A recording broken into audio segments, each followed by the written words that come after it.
ஒரு நாள் காட்டில் ஒரு பெரிய சிங்கம் தூங்கிக் கொண்டிருந்தது. அப்போது ஒரு சிறிய எலி தற்செயலாக சிங்கத்தின் மீது ஏறி விளையாடத் தொடங்கியது.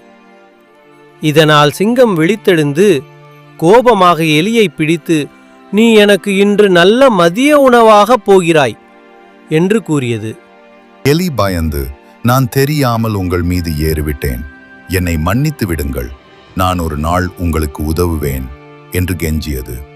சிங்கம், "நீ எனக்கு உதவ முடியுமா?" என்று கேட்டு எலியை விடுவித்தது. சில நாட்கள் கழித்து சிங்கம் வேடர்களின் வலையில் சிக்கிக்கொண்டது. அப்போது அந்த எலி சிங்கத்தின் சத்தத்தை கேட்டு வலையை தன் பல்லால் வெட்டி சிங்கத்தை விடுவித்தது. சிங்கம், "நான் இந்த சிறிய எலியால் காப்பாற்றப்பட்டேன்" என்று நன்றி கூறி எலியை வாழ்த்தியது. உருவத்தை பார்த்து யாரையும் சிறியதாக மதிக்கக்கூடாது. சிறியவர்கள் கூட பெரியவர்களுக்கு உதவ முடியும்.